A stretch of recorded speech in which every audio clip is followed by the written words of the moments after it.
In 1933, Hitler was called upon to lead the German government. Despite being Chancellor, he still didn't have complete control. At first, he shared power with President Paul von Hindenburg and other key figures within the state and the military. But that wouldn't last long. As soon as he took office, he began to move everything in his favor.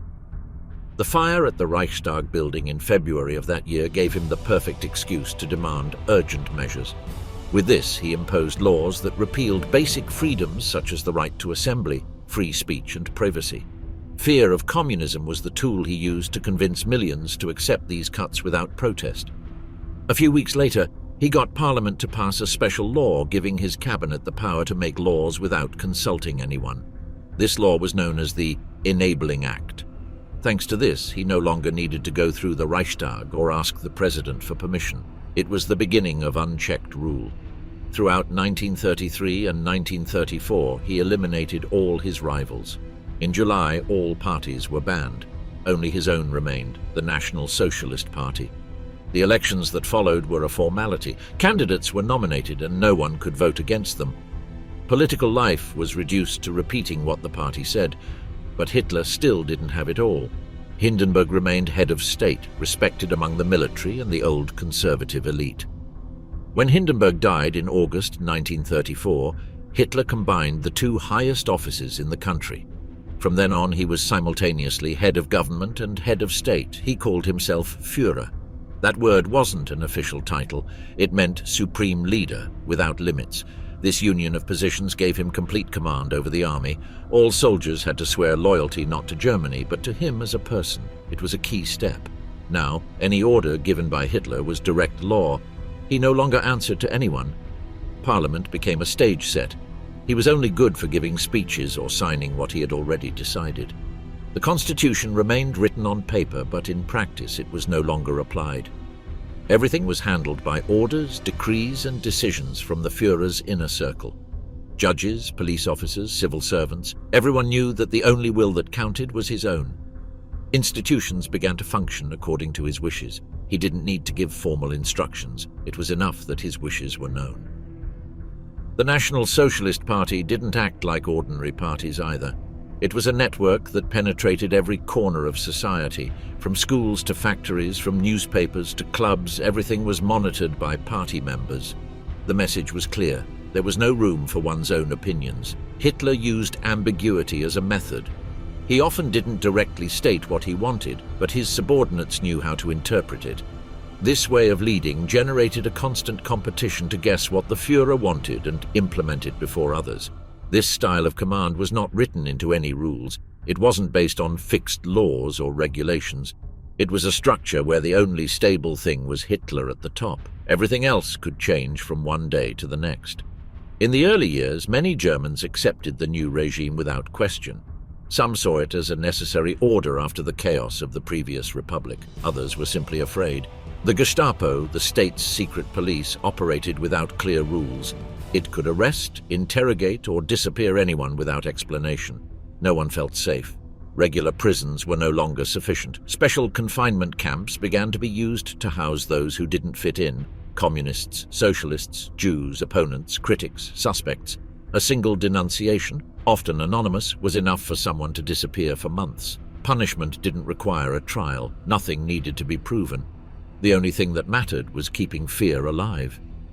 The command structure was designed so that everything revolved around the Führer. No one could make important decisions without first considering what he would think. Sometimes, several party or government leaders would do the same thing without coordinating, just to make sure they weren't left behind. It was a race to please. Propaganda helped reinforce this image of total power. Posters, films, speeches, parades, everything portrayed Hitler as a savior. He wasn't presented as a politician, but as someone chosen by destiny. That almost magical figure was used to justify any decision, no matter how harsh. Even those who disagreed knew they had to remain silent. Not only out of fear of the police, but because everyone around them was repeating the same thing. At school, at work, on the radio, in the press. The message was the same. Anyone who doubted was seen as a traitor. Pressure came from all sides. The cult of Hitler didn't just come from above. Many sincerely believed it. In his speeches, he spoke of pride, unity, strength. He used simple, direct words. He promised work, order, and greatness. In a country ravaged by war, crisis, and the humiliation of the past, those promises hit rock bottom. The oath to the Führer was one of the strongest symbols of that rule. It wasn't just a military formality. It showed that the center of power was no longer the nation, nor the constitution, nor the people. It was him. From then on, every order came with that direct, personal, unfiltered obedience. The laws were adapted according to his will. If something wasn't permitted, all he had to do was change the rule. If someone didn't comply, they were removed. If a decision was difficult, it was postponed until he spoke. His silence was also a way of leading. Sometimes he let others act, and then he chose who to punish and who to reward. Government positions were distributed in a confusing way. Several people could have similar functions. This generated internal conflicts that only he could resolve. This way, he maintained control without always having to intervene. The chaos under his power gave him more strength. Germany's international image also began to change. Some leaders in other countries didn't fully understand how that regime worked. They saw that there were ministers, laws, elections, but they didn't see the bottom line. It wasn't a system of institutions, it was a system of obedience. By 1939, at the beginning of the war, everything was in place. Hitler had no rivals, he had no formal limits. He had no external controls. Every part of the state responded to him. The administration, justice, the army, the police, the economy, the media, education, culture. Everything revolved around him. That was the royal throne of the Third Reich, not made of gold, but of fear, propaganda, and obedience. From there, Hitler could move millions without asking permission, and from there he unleashed the greatest destruction Europe had ever seen. The illusion of an invincible god, how Goebbels fabricated the Hitler myth in 1939. When war broke out in September 1939, Hitler was no longer just a politician in Germany. For millions, he was something more. They didn't follow him out of convenience, they adored him. That image didn't emerge on its own. It was precisely constructed by Joseph Goebbels, the regime's propaganda chief. He understood that to rule with total power, it wasn't enough to eliminate enemies. Minds had to be won. Goebbels used every means possible: press, film, radio, posters, books, songs, plays. Everything served a single message. The Führer was wise, just, strong, and always right. Every victory, every speech, every decision was presented as further proof of his greatness. On the radio, Hitler could be heard with a clarity that reached every corner of the country. Millions of homes had the device on when he spoke. His tone, his rhythm, his pauses, everything was thoughtful. It wasn't just about informing, it was about moving people, about making every word feel like an absolute truth. The films didn't show an ordinary ruler. They focused on him as if he were an almost sacred figure. Cameras followed him from below, isolated him in the midst of crowds, and showed him as a guide among the people. Leni Riefenstahl's documentaries turned his actions into almost ceremonial scenes. The marches and parades were another way of reinforcing this myth. They weren't political acts, they were spectacles of faith, columns of soldiers, anthems, flags, lights, fire, all designed so that whoever watched could not doubt. The people didn't see only military force, they saw unity, power, destiny. Every anniversary, every special date was an opportunity to repeat the message. His coming to power, his birthday, past elections, everything was remembered as part of a glorious journey. A sense of continuity was created, of a mission accomplished step by step. Goebbels knew that the message had to be instilled in children. In school, books spoke of Hitler as an example. People read about his youth, his struggles, his ideas, not as history lessons, but as life lessons. Teachers repeated his phrases and students memorized them. Children sang songs that featured his name. The Hitler Youth weren't just sports groups. They were instruments of ideological formation. They taught that obeying the Führer was like obeying a father, or even more so. That doubting him was like betraying one's country.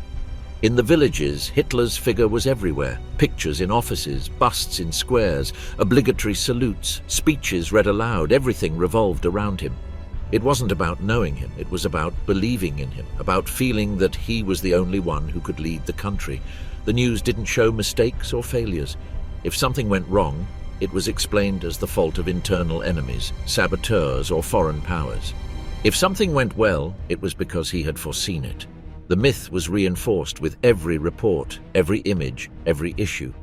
Even the harshest decisions were justified by his image. If thousands were arrested without trial, it was to protect his work. If another country was invaded, it was because he sought peace. If newspapers were closed, it was because they were unjustly attacking him. The logic was reversed. He came first, then the facts. By 1939, Goebbels had achieved what he sought. The majority of the people didn't see Hitler as a simple leader. They saw him as someone sent by history, not as just another leader, but as the only possible one, as an inevitable destiny. As war approached, Goebbels not only intensified his propaganda, he adapted it. It wasn't enough to portray Hitler as a political genius. Now he had to be a military leader as well, someone who understood war better than his generals. The images changed. They were no longer just speeches and crowds. Now he appeared with maps, surrounded by uniformed men, deciding the future of the continent. In the newspapers, it was written that his orders had been decisive in complex maneuvers, that he had anticipated enemy movements, that his decisions had saved thousands. Even though no proof was provided, no one asked for explanations. His word was enough. He became a symbol of victory even before winning.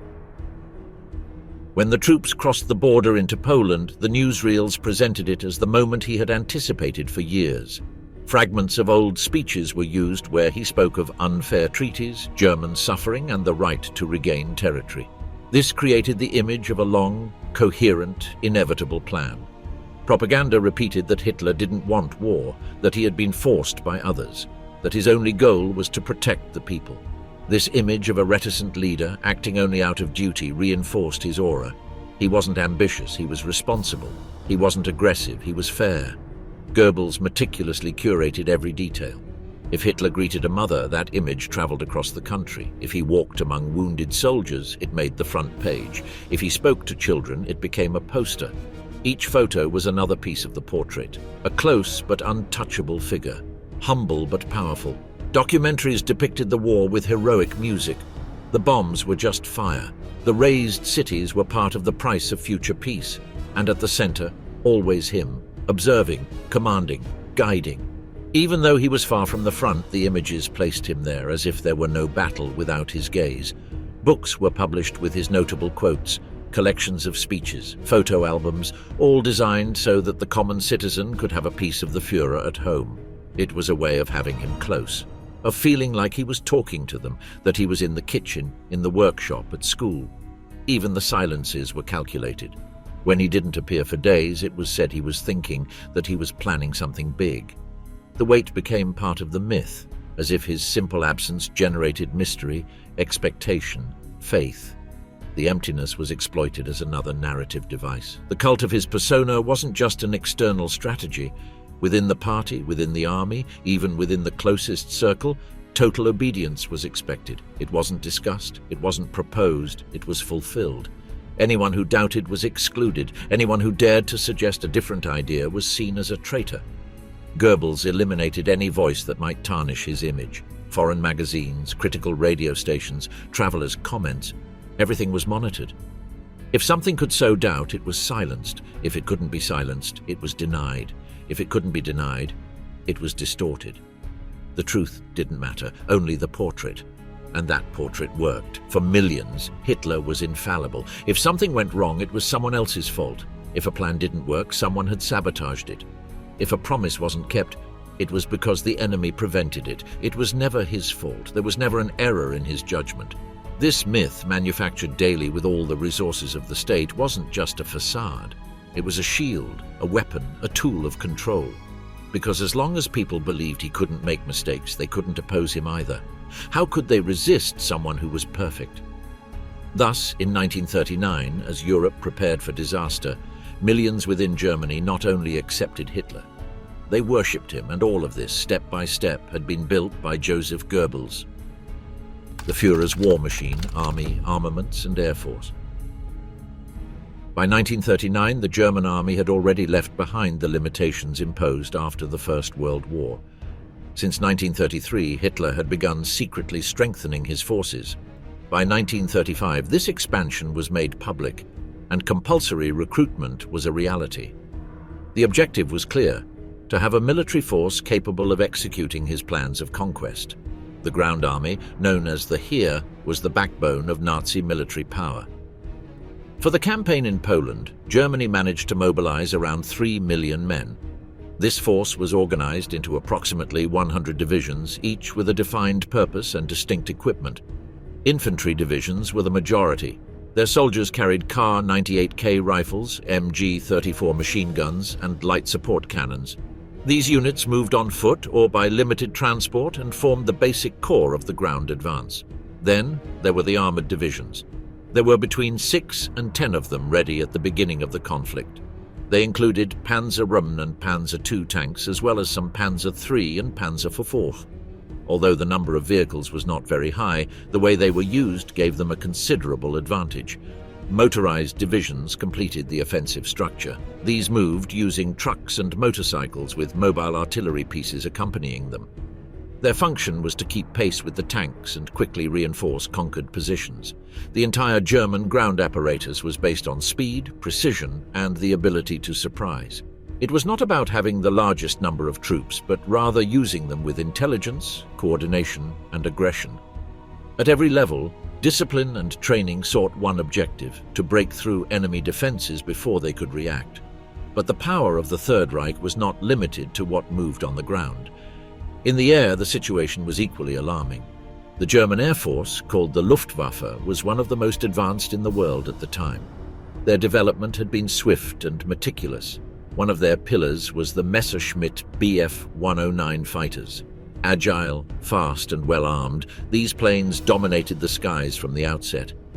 In every engagement, they provided cover for ground troops and eliminated any air resistance that might arise. They also had the Junkers Ju-87 dive bombers, better known as Stukas. These aircraft swooped straight down on their targets, released their payload, and then climbed back up with a blood-curdling howl. The sound of their fall became a sign of terror for civilians and soldiers alike. In the medium bomber category, the Heinkel He-111 and the Dornier Du-17 stood out. Both models were capable of traveling long distances and launching precise attacks against key infrastructure. Their role was to weaken the enemy before advancing on the ground or to disrupt their supply lines. The Luftwaffe was not a mere complement. It was a central element in Nazi strategy. Their actions were coordinated with those of the ground divisions, and their objective was the same: to disorganize, intimidate, and defeat before the enemy had time to understand what was happening. From the command centers, synchronization between air and ground forces became a lethal tool. When planes bombed a position, troops were already on their way. When a bridge was destroyed from the sky, motorized vehicles changed course and continued advancing without stopping. This level of coordination was no coincidence. Years of work had been underway, with joint training and maneuver exercises simulating real-life war scenarios. Hitler didn't just want a large army. He wanted a machine that functioned as a single unit, with each part anticipating the next. The result was a military apparatus that combined discipline, technology, and brutality. In 1939, that machine was ready. It wasn't perfect, but it was sufficient to crush its neighbors in weeks. Every tank, every plane, every soldier had a role to play. And they all obeyed the same voice, that of the Führer. The creation of this force was neither an accident nor an improvised effort. Since taking power, Hitler had made rebuilding Germany's military capability a priority. The Treaty of Versailles had dismantled its old army, but under his leadership, every restriction was ignored. Beginning in 1935, with mandatory service imposed, hundreds of thousands of young men began receiving military training. The academies, training camps, and manuals were reworked to adapt to the regime's ideas. They weren't just taught to shoot. They were trained to obey, to attack, to never hesitate. On the ground, investment in weapons was constant. German factories constantly produced rifles, ammunition, artillery pieces, and tanks. Each model was evaluated, improved, and when necessary, replaced with a more efficient one. The goal was not a long war. They prepared for short, devastating, and decisive attacks. The same principle applied in the air. German engineers developed new models while others were tested in combat. Speed, load capacity, and endurance were key elements. Pilots were trained in aggressive maneuvers, surprise attacks, and coordination with commanders on the ground. This entire war machine was under Hitler's absolute control. There was no autonomy within the armed forces. Every movement, every plan, every strategic objective responded to his decisions. Generals executed orders. Units carried out their duties without question. Communication between ground and air units was another strong point. Radio equipment, detailed maps, and shared codes allowed attacks to be launched jointly. If a town needed to be taken, it would first be hit from the air, then the tanks would move in, and finally, the soldiers would arrive to secure the terrain. In this system, there was no room for error. Speed was more important than brute force. Local commanders were expected to improvise only if the result was the same: advance. Retreat was not an option, nor was retreat. The only valid direction was forward. The mental preparation of the soldier was also part of the plan. From the moment they entered, each recruit was subjected to a combination of ideological indoctrination and extreme military discipline. They were to view the Führer as a guide and the enemy as an obstacle. They were not trained to resist, they were taught to attack. The system of ranks and awards reinforced internal competition. Those who excelled were promoted, those who obeyed without question were promoted. Honor lay not in surviving, but in fulfilling orders regardless of the cost. This principle applied from the rank and file to the officers. Logistically, the German effort was also remarkable. Supply routes were precisely organized. Fuel, ammunition, food, and reinforcements were moved quickly, even in difficult terrain. Trains, trucks, and even horses were used according to the type of mission. Nothing was left to chance.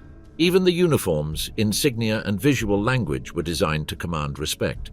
Helmets, greatcoats, and boots were symbols of the new German military power.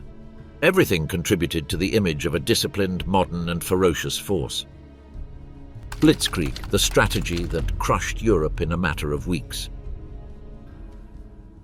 The way Germany started the war wasn't a traditional advance or a slow siege. It was a sharp, unexpected, and calculated blow.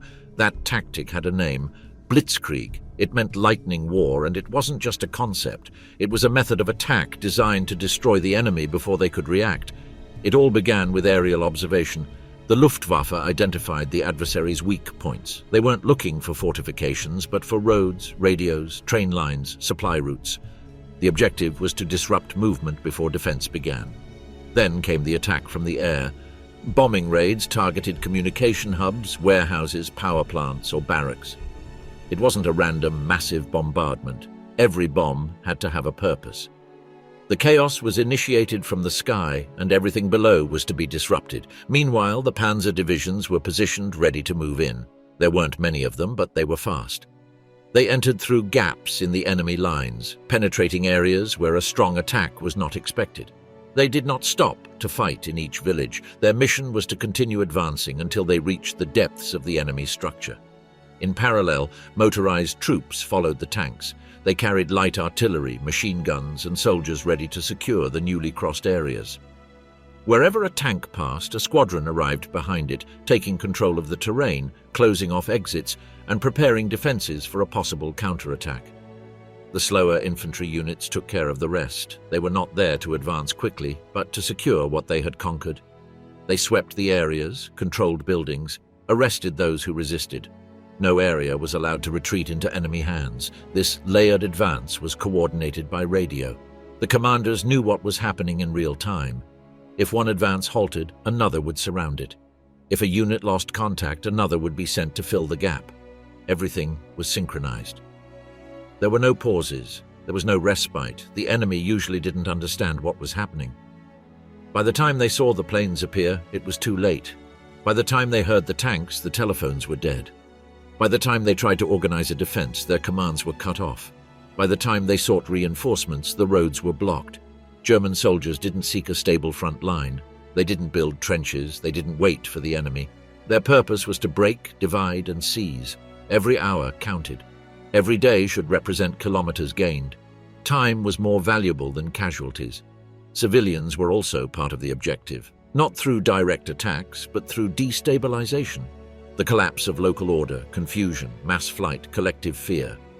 All of this contributed to the enemy armies finding themselves in the middle of a chaotic environment, difficult to defend. The design of Blitzkrieg required each side to perform its task precisely. If the aircraft didn't weaken, the tanks couldn't advance. If the tanks got stuck, the troops were exposed. If the commanders didn't react quickly, the momentum was lost. Therefore, each actor had to act with maximum speed.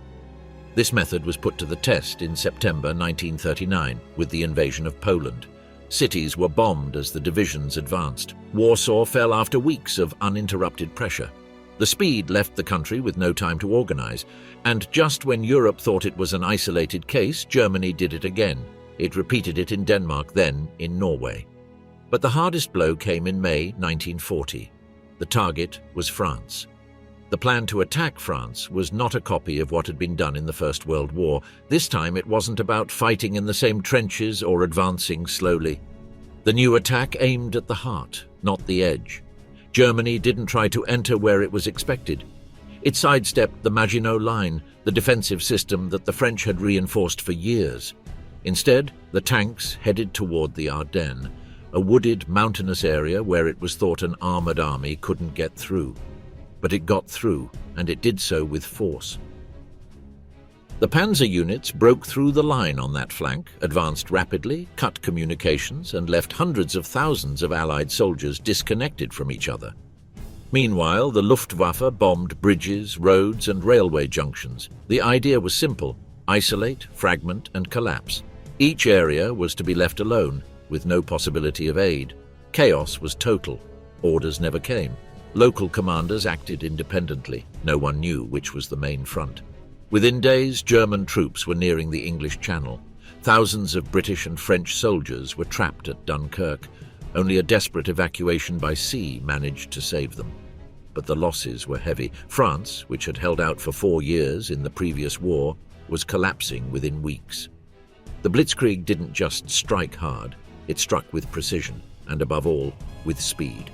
Every division knew what it had to do. There was no room for hesitation. If an obstacle appeared, it wasn't a question of stopping, but of going around it, avoiding it, and moving forward. Decisions were made on the move. German commanders didn't wait for confirmations. They had freedom to act. Coordination came from the bottom up. This shortened time frames. While an enemy general was asking for instructions, a German colonel had already crossed a river and cut a railway line. The result was a lightning fall. Paris was taken without major fighting. The French government moved and then surrendered. Hitler didn't just win a war, he gained an image. The world saw him as an unstoppable leader, and most dangerously, he believed it too. The success of this tactic reinforced the idea among the Nazi leadership that any country could be quickly subdued. From that moment on, new offensives were planned under the same logic. Blitzkrieg became a trademark of German power, but it wasn't just a technical issue. The psychological impact was enormous. The enemies didn't just lose positions, they lost their calm.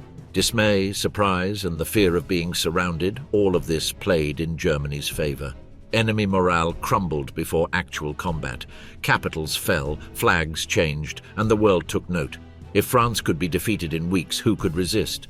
Neutrals like Spain and Sweden began to look wary. Governments that had previously defied Hitler now treated him with respect or fear. The domino effect wasn't limited to the battlefield. It extended to politics, diplomacy, and the press. Hitler had demonstrated that his way of waging war was unparalleled, and no one was ready to face it. Blitzkrieg not only defined the way Germany conquered Western Europe, it redefined the concept of war in the 20th century. It was the art of winning without giving the other side time to react. With France on its knees and the English Channel as its only boundary, Germany seemed to have a clear path to continue. But what came next would no longer be so easy. Europe on its knees, the psychological collapse in the shadow of the Führer. The surrender of France in the summer of 1940 shook the foundations of Europe. The rapid collapse of what was once considered the continent's greatest army caused many nations. Europe on its knees, the psychological collapse in the shadow of the Führer. The surrender of France in the summer of 1940 shook the foundations of Europe. The rapid collapse of what was once considered the continent's greatest army caused many nations to begin to question the point of continuing to resist. In less than 6 weeks, a country with decades of military tradition, having faced Germany in the Great War, was subdued without being able to mount a substantial response. It wasn't just a military defeat, it was a direct blow to the collective morale of an entire continent. The governments of several still neutral countries began to revise their calculations.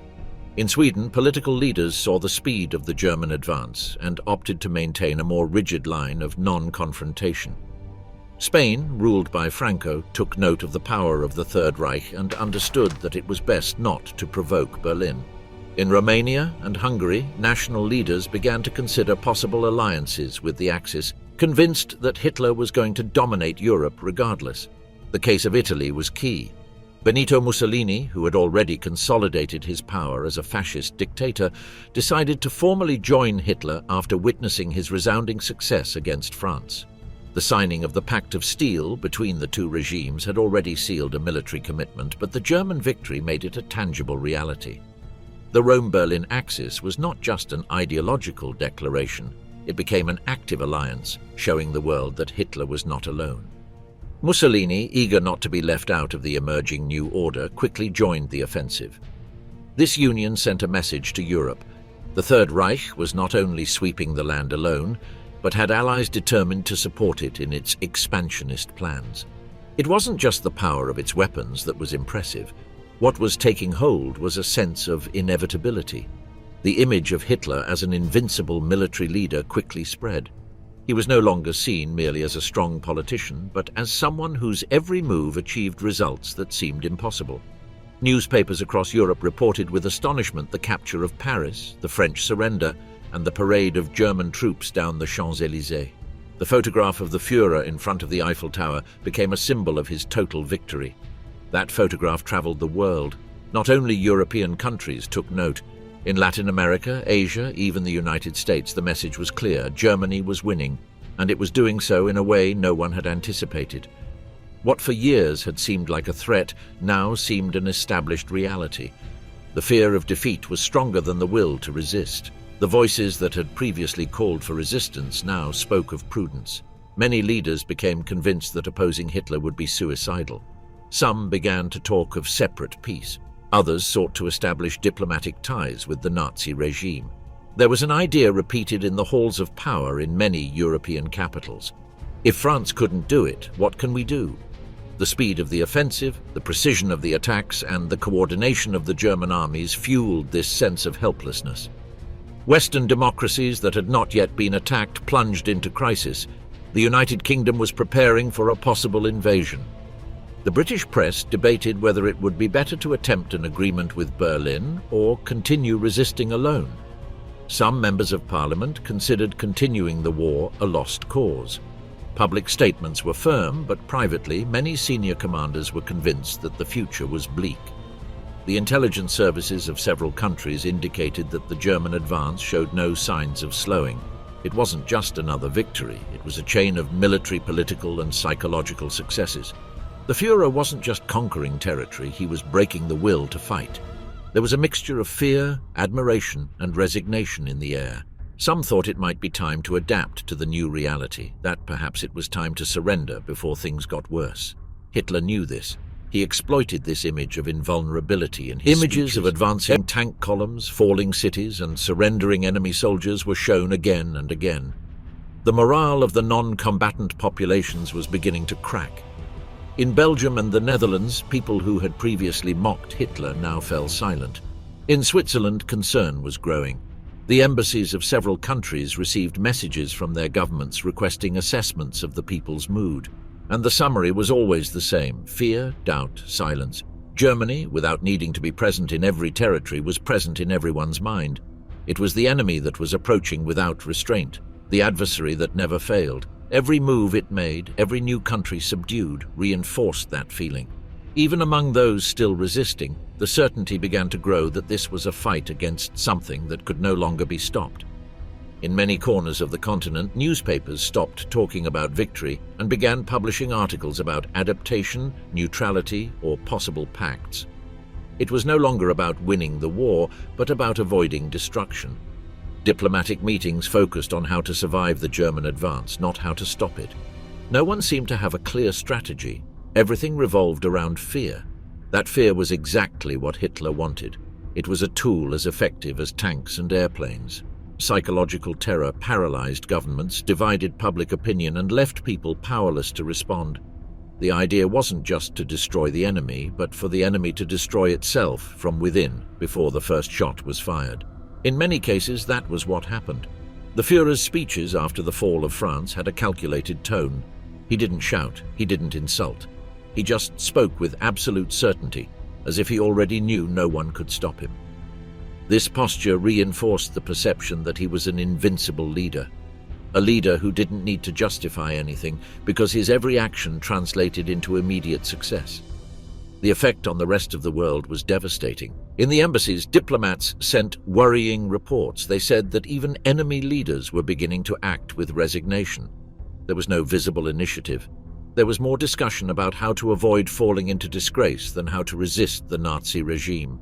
The psychological impact of German victories was so strong that it altered the will to fight of entire countries without a single shot being fired.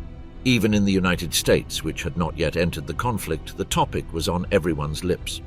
Some sectors of society began to think that intervening was useless. Others, more concerned, warned that allowing Hitler to advance unopposed would be an irreversible mistake. But they all agreed on one thing. What was happening in Europe was something unprecedented. A mixture of speed, precision, propaganda, and fear that no one knew how to confront. The combination of internal propaganda, external victory, and psychological terror formed a perfect circle. Hitler didn't need to be in every country to subdue it. It was enough for governments to think they couldn't win. It was enough for the population to feel that defeat was inevitable. In that environment, decisions were made out of fear, not strategy. The signs of collapse were clear. Many governments were beginning to persecute internal opponents who spoke of resistance. Not because they sympathized with Germany, but because they feared that any move that irritated Berlin would put them on the invasion list. In other cases, citizens themselves began to demand agreements with the Nazis, convinced that it was the only thing that would save them. In the face of all this, Hitler only advanced. Poland, Norway, Denmark, the Netherlands, Belgium, France. Each new country added to the list was further proof that the Nazi regime was unstoppable. Each border crossed was a signal to those who remained. It would soon be their turn. And if they didn't adapt in time, the cost would be even greater. The myth of the military genius, the infallible leader, the commander who was always right, grew unchallenged. It was no longer necessary for propaganda to say it. The facts confirmed it. Capitals fell. Troops surrendered. Treaties were signed under pressure. Hitler's figure rose as a symbol of total power. He was no longer just feared, he was assumed to be inevitable. This perception took hold so strongly that, even among those who hated him, a feeling of helplessness began to emerge. It was said that confronting him was like running into a wall, that he could not be reasoned with, overcome, or avoided. There was only one option: try not to be his next target. Such was the psychology of Europe in 1940. Hitler's victory in France was not just a military success, it was an emotional earthquake that shattered the confidence of entire nations. A shock that caused many to throw down their arms before fighting. The Führer understood the value of this psychological triumph and used it as his main weapon in the months that followed. Because conquering with tanks was important, but subduing with fear was even more effective. Exploit to conquer, resources, industry, and slavery in the service of the Reich. When the German army occupied Western Europe, it wasn't just about advancing with weapons. It was also an economic conquest. In every city captured, factories, roads, mines, ports, and millions of people were now forced to work for the regime. The occupation not only served to demonstrate military power, but also to fuel the entire machinery of the Reich. In France, Germany took over a huge part of the country, not only military control, but direct access to its heavy industry, its trains, its shipyards, and natural resources. The Germans took engines, equipment, steel, coal, and technicians. Everything became useful for their war economy. Every French factory that was still operating now did so for Hitler. The Netherlands also fell rapidly. Its chemical industry, its distribution networks, its modern ports, and its agricultural production were put at the service of the Third Reich. Companies that previously exported to England were now forced to work for Berlin. The same happened in Belgium. which had advanced infrastructure and coal mines. Nothing was wasted. In Norway, the focus was different. There, they sought control of the sea, use of its naval routes, and access to key resources like iron ore. With the help of local collaborationist forces, the Nazis secured important ports like Narvik, essential for receiving supplies from Sweden. This strategic position gave them naval advantages and access to urgently needed metals. Denmark was occupied almost without a shot fired. Its importance stemmed from its location. It was a natural bridge to Norway and Sweden. It also had useful agricultural resources to feed the army. Furthermore, its control served to secure the northern sea routes, where Germany had key economic interests. The seizure of these countries wasn't just a military action, it was an organized plan for relentless plunder. Entire teams of officials traveled behind the army, checking which factories could continue to operate, which trains could be used, which local employees could be exploited. Every corner occupied was exploited to the limit. The use of forced labor became widespread. Millions of men and women were taken from their countries and sent to Germany or put to work in their own cities for the regime. These weren't just prisoners of war, they were peasants, workers, technicians, women, even teenagers. All were forced to produce tirelessly to keep the German war effort alive. The conditions were brutal: endless days, no pay, little food, and constant threats. In many cases, those who refused to work were deported or executed. In others, collective punishment was used to force entire communities to collaborate. There was no choice. The Reich's industry needed hands, and it found them wherever it could. In France, labor camps grew rapidly. Thousands of workers were sent each week to factories under German control. Local authorities collaborated to maintain order and meet quotas. In Belgium and the Netherlands, similar systems were established. The goal was one: to keep everything productive, to keep everything going. Germany used the occupied governments to legalize theft. They signed decrees, conducted censuses, and organized the transportation of workers. While many did so out of fear, others did so out of self-interest. In more than one case, local businesses made money thanks to their collaboration. The Nazi economy was driven not only from Berlin, but also from Paris, Brussels, and Amsterdam. Slave labor in Western Europe was not an isolated phenomenon. It was a general policy designed from above, organized with precision. Trains carried materials to the front, but also returned loaded with people. France alone delivered hundreds of thousands of workers. Every week, convoys departed for factories in the heart of Germany. Many never returned. In Berlin, those responsible for the war effort kept detailed records. They knew how many workers they needed each month, in which areas they were missing, and how many could be recruited from a particular country. Work was measured as if it were pieces of machinery. People weren't mentioned, but rather numbers, quotas, and efficiency. German factories never stopped. From large arms plants to small workshops, everything depended on this forcibly seized labor force. Some were housed in barracks next to the workplace. Others lived under surveillance in closed areas. They had no freedom, but they did have a daily obligation to produce for the Reich. Even in occupied territories, private companies benefited. Major German brands used enslaved workers openly. Some factories operated better during the occupation than before the war. There were lower costs, more control, and fewer complaints. The Nazi state covered everything necessary so that production never declined. As the war progressed, needs grew. Soldiers on the front lines demanded more weapons, more uniforms, more food. The Luftwaffe demanded planes, engines, and spare parts. The army needed ammunition, tanks, and vehicles, and each of these products came from the efforts of millions of people, relentlessly exploited. The German model of occupation was based on squeezing the maximum possible yield out of each country. If a factory didn't produce enough, it was closed. If an area caused problems, it was punished. If a train was delayed, the culprits were sought. Control was absolute. The economy was part of the war. There was no separation between the front and the rear. The system of looting also included outright theft. Special teams entered museums, banks, businesses, and private homes. They took works of art, furniture, machinery, and technology. Everything that could be used or sold was transported to Germany. Some pieces ended up in official offices, others in the homes of high-ranking officials. Looting was part of official policy. In rural areas, the harvest was requisitioned. In cities, warehouses were emptied. In ports, ships were used by the Reich. Contracts, local laws, and international conventions were disregarded. The occupation was total, not only military but economic. Every meter of land seized was supposed to serve the German war effort. Collaboration with local governments made plundering more effective. In France, the Vichy regime facilitated the surrender of workers and resources. In the Netherlands and Belgium, many authorities maintained order with the help of the citizens themselves.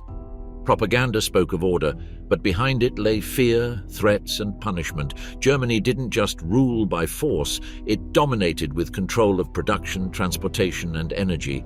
Every conquered country became a cog in its war machine. The will of the people didn't matter. What counted was what they could produce. The Third Reich turned Western Europe into its forced laborer. Deception and hope, the era of underestimating Hitler's intentions. After the fall of France in the summer of 1940, many thought the conflict might be over. It was believed that Hitler had already achieved what he wanted, to defeat the largest land army in Western Europe. The continent's capitals were plunged into doubt. They didn't know if peace was coming or a new, even wider war. Some believed the Third Reich would seek negotiations. The signs were confusing. Hitler took no immediate steps eastward. He remained seemingly motionless. From London to Washington, the interpretation was that the Führer would sit down and talk.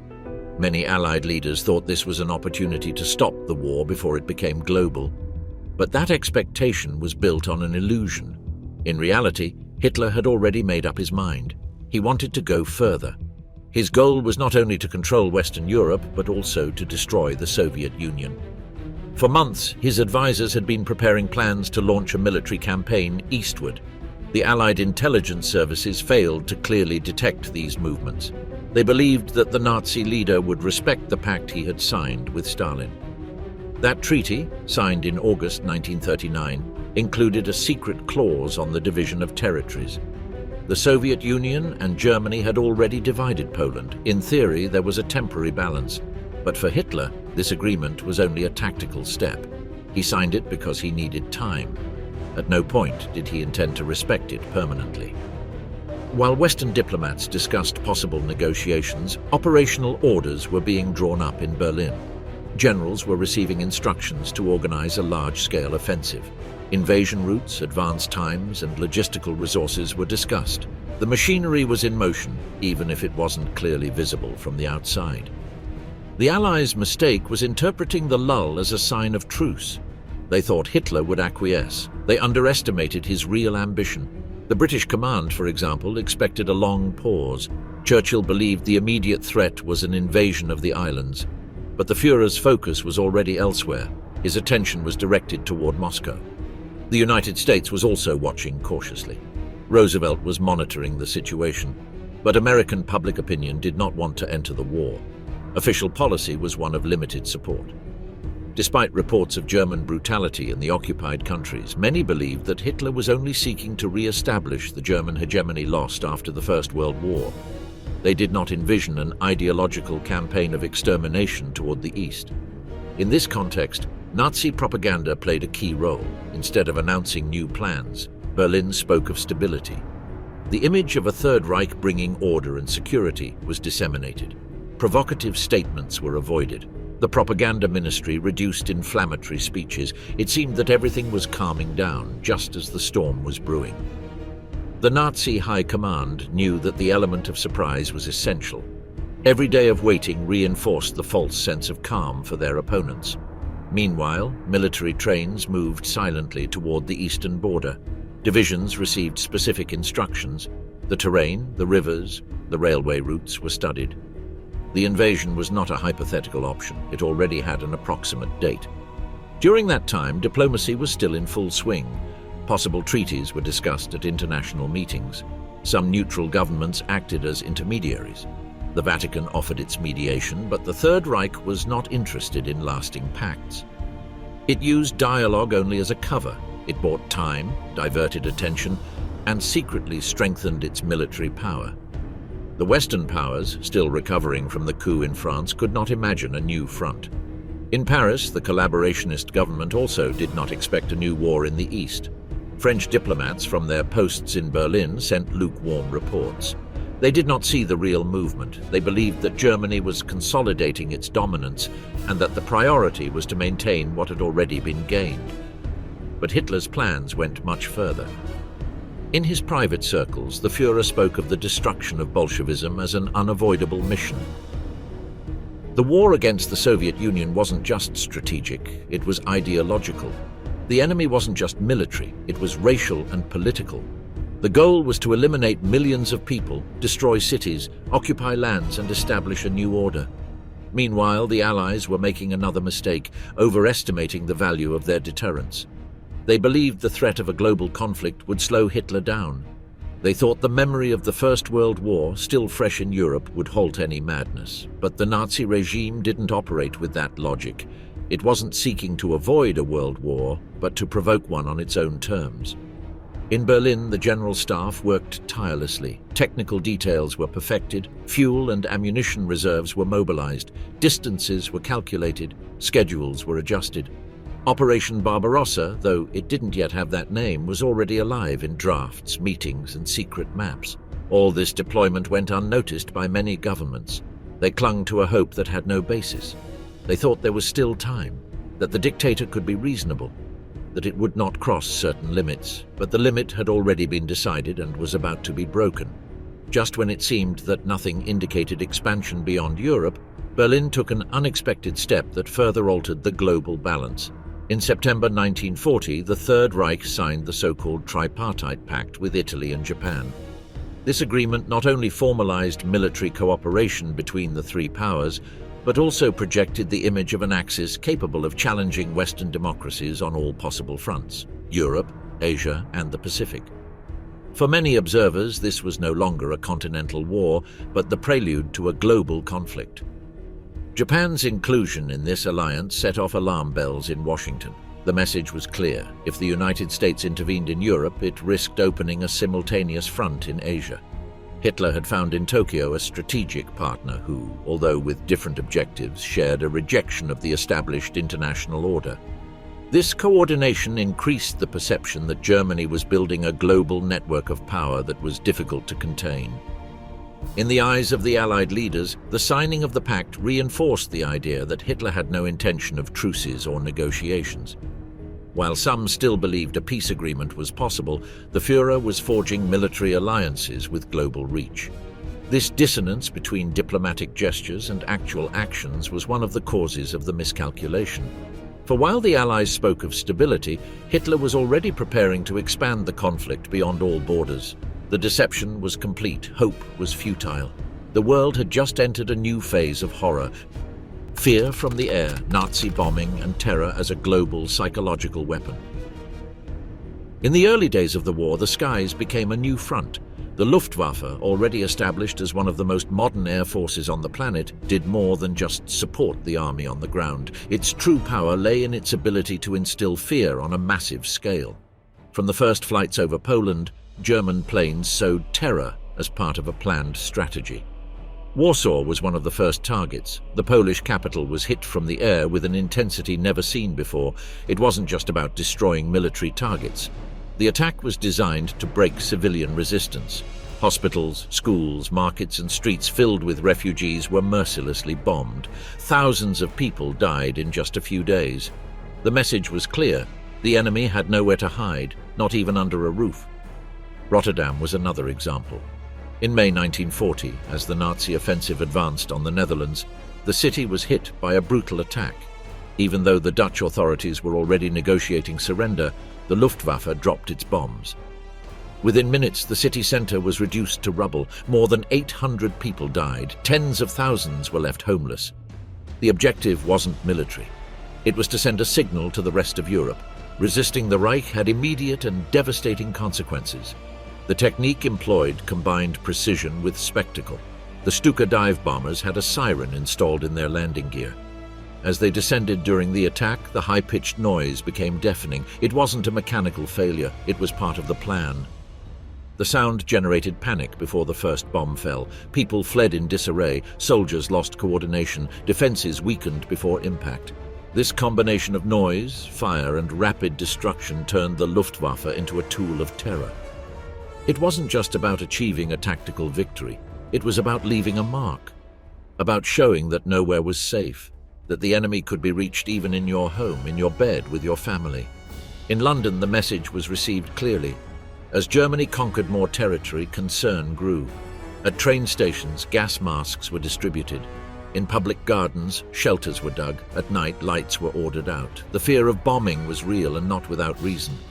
The Luftwaffe had demonstrated its ability to attack without warning and without mercy. But the true scope of aerial terror was just beginning. The Nazi regime understood that bombs could do more than destroy buildings. They could break the will of entire societies to fight. That was their true utility, to subdue the enemy without needing to occupy every inch of ground. German air strategy made no distinction between military and civilian areas. The line between tactical objective and collective punishment blurred with each operation.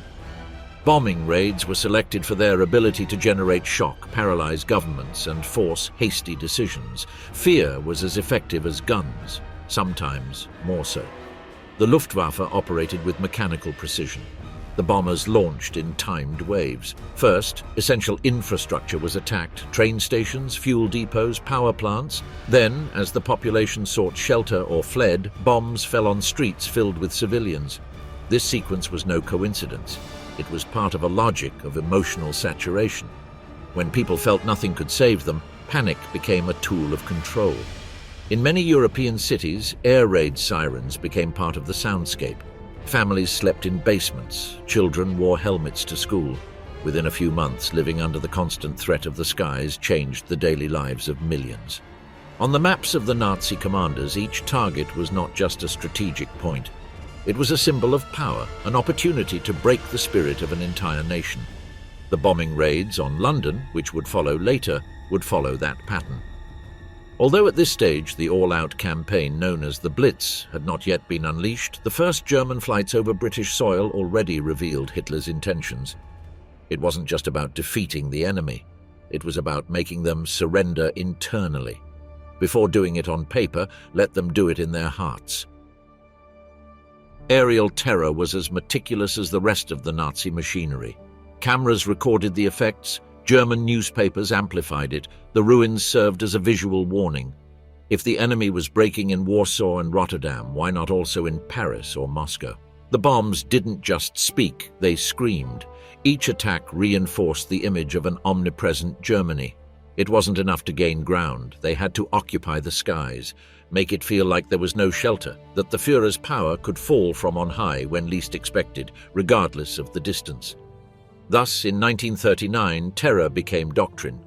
Warfare was no longer just about armies. It was a struggle of nerves, of emotional resilience, and in that arena, the Luftwaffe had become the most feared force on the planet.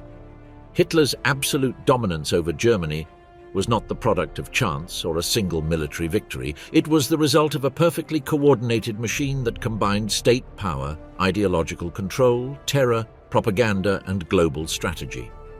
In less than a decade, the Third Reich transformed into a system where everything revolved around a single figure. Understanding how this happened means not only reviewing history, but also facing the consequences of having underestimated the power of a total dictatorship.